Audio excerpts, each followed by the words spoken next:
Hari ini kita digemparkan ahli perwakilan Kongres dari Parti Demokrat dari Amerika mendesak supaya kerjasama ekonomi, kerjasama keselamatan antara Malaysia dan Amerika ini disemak semula.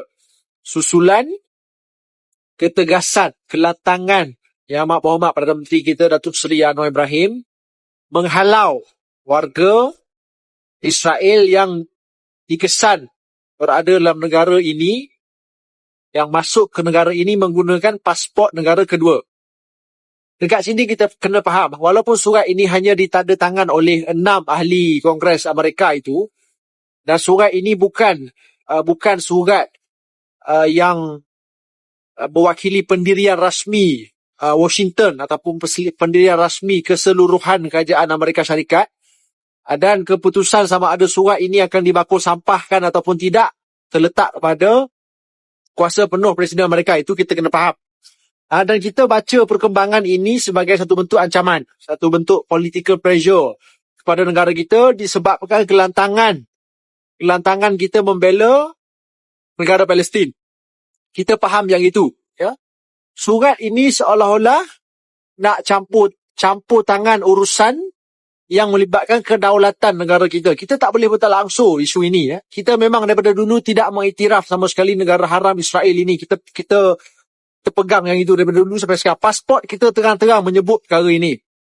Jadi 6 orang ini nak panah pasal apa aku pun tak tahu. Dan kalau kita tengok kenyataan balas daripada Datuk Seri Anwar Ibrahim tadi, Perdana Menteri kita baru tadi, Datuk Seri Anwar Ibrahim bertegas, kita tak akan hirau sebarang tekanan, desakan untuk mengganggu gugat kedaulatan kita ni. Jangan, kita tak heran. Itu satu maklum balas ataupun kenyataan yang sangat-sangat keras daripada Perdana Menteri kita yang kita semua kena sokong. Maksudnya kita tak akan tunduk sikit pun pada puak-puak Yahudi ni. Jadi tak salah sebenarnya kalau kita nak tafsir keadaan ini sebagai satu bentuk ancaman antarabangsa kepada kita. Jadi kita selaku rakyat Malaysia ini, kita kena sama-sama pertahankan Perdana Menteri kita, pertahankan Datuk Seri Anwar Ibrahim. Tak kira lah warna parti apa pun yang kita sokong, dalam isu ini kita kena sama-sama bangkit pertahankan Perdana Menteri kita yang sedang diancam, ditekan oleh kuasa luar.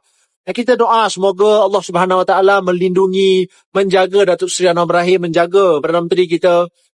Kita sedar negara kita negara kecil, dan wakil Kongres yang sedang menghentam kita, yang sedang sound kita ini adalah mewakili negara yang kuasa besar, kuasa ekonomi terbesar dunia. Bukan mudah untuk Datuk Seri Anwar, bukan mudah untuk negara kita. Dalam keadaan sekarang, kita hanya boleh doa semoga Allah Subhanahu Wa Taala jaga negara kita daripada apa sahaja ancaman, tekanan daripada dalam maupun luar.